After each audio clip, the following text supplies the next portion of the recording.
हाय नमस्कार मित्रांनो, पुन्हा एकदा शंभूज क्रिएशन या चॅनलमध्ये तुमचं अगदी मनापासून स्वागत आहे. हे बघा, आज आपण बाहीची कटिंग कशी करायची ते इथं बघणार आहोत. तर हे बघा, मी इथे न्यूजपेपर घेतला आहे. ही फोल्ड बाजू आहे न्यूजपेपरची. फोल्ड बाजू समोर ठेवली अशी. ते ह्या फोल्ड बाजूवर आपल्याला बाहीची लांबी टाकायची. तर बाही किती आहे आपली? बाही आपली 10.5 इंच आहे. तर 11.5 एक मी मार्क करते. त्यानंतर बघा, आतमध्ये आपल्याला 3.5 इंच मार्क करायची. तुमची बाही समज 7.5 इंचाच्या पुढे असेल तर तुम्हाला इथं 3.5 इंच मार्किंग करायची. 7 इंचाच्या आत असेल तर हे बघा, आता समज जर तुमची बाही जर 7 इंच असेल तर तुम्हाला असं टेप फोल्ड करायचं आणि त्याच्या निम्म त्यावर मार्किंग करायची. तर इथं मी आता बाही माझी 10.5 इंच आहे, त्याच्यात 1 इंच प्लस करून शिलाई मार्जिन मी आतमध्ये बाहीचा आकार देण्यासाठी 3.5 इंचावर मार्किंग केले. तर स्केल मी अगोदर सरळ लाईन देऊन घेते.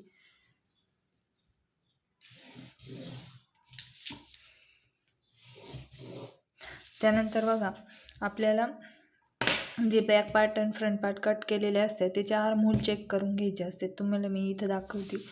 तर हा बघा, आता हा फ्रंट पार्ट आहे प्रिन्सेस कटमध्ये. कोणता पण असू द्या, तुमचा कोणता पॅटर्न असू द्या. तर वरतून बघा, हे बघा, इथून तुम्हाला अर्धा इंच वरती शोल्डर जॉईंटसाठी सोडून द्यायचं आहे. आणि हे बघा, अशा पद्धतीने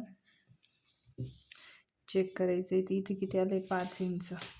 तर हे बघा, इथं पण तेवढंच पाहिजे.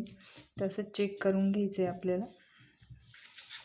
पूर्ण आर्महोल चेक करायचं आहे. तर किती आलं आहे? 9.5. फ्रंटचा किती आला आहे? 9.5. तर आपण बॅकचं देखील चेक करून घेऊ. तर हा बघा, हा बॅक पार्ट आहे. वरतून अर्धा इंच सोडून द्यायचं आहे शोल्डर जॉईंटसाठी. आणि हा देखील आर्महोल चेक करून घ्यायचा आहे. हा किती आलं आहे? 9.5. दोन्ही सेमच आले. तुमचं एखादं 2 लाईन जास्त किंवा कमी होऊ शकतं. दोन्ही शोल्डर म्हणजे फ्रंट आणि बॅकमध्ये आर्महोलमध्ये 1 इंचाचा फरक राहू शकतो, 1-1.5 इंचाचा. पण माझे सारखेच आले. तर हे बघा, 9.5 वर मार्किंग करून घेतली.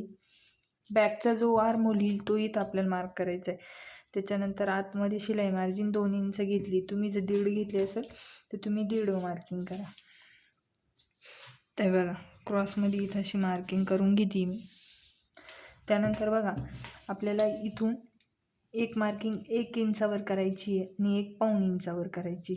हे बघा, 2 मार्किंग करायचे आपल्याला, 1 इंचावर आणि 1.25 इंचावर.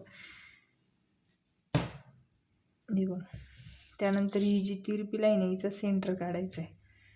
तर सेंटरवर एक मार्किंग करून घेतली मी. आता आपण बाहीचा आकार देऊन घेऊ. तरी इथं बघा, बाहीचा आकार देऊन घ्यायचा आहे. अगोदर बॅक पार्टचा देऊन घेते. बॅक पार्टचं मी 1 इंचापासून हे बघा इथपर्यंत सरळच ठेवायचं आहे. त्यानंतर असं खाली देत आणायचं आहे. बघा, अशा पद्धतीने.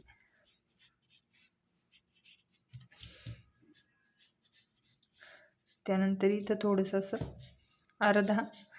हे बघा, अर्धा इंच इथून असं थोडं खाली मार्किंग करून आकार देत चालायचं आहे. बघा, अशा पद्धतीने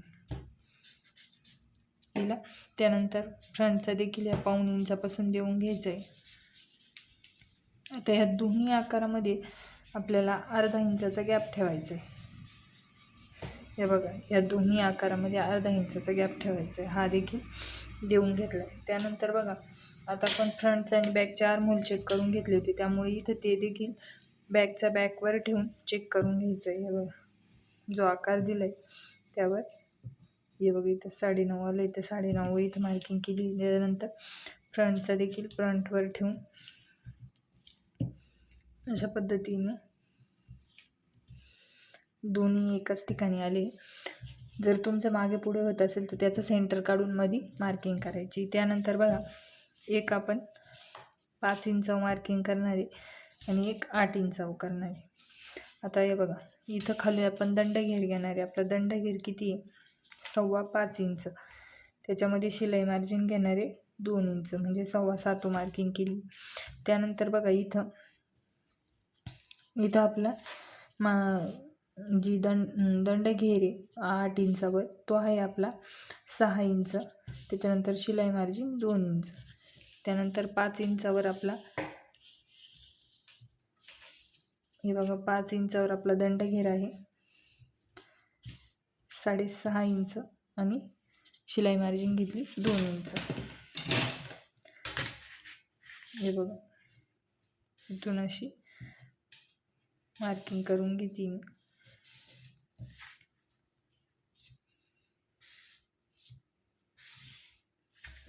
आता ही झाली आपल्या बाहीची मार्किंग. आता आपण कट करून घेऊ. अशा प्रकारे बाही कटिंग करायची.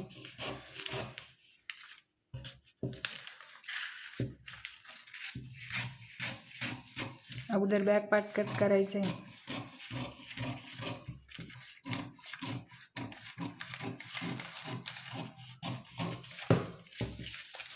त्यानंतर बघा फ्रंट पार्ट कट करून घेऊ.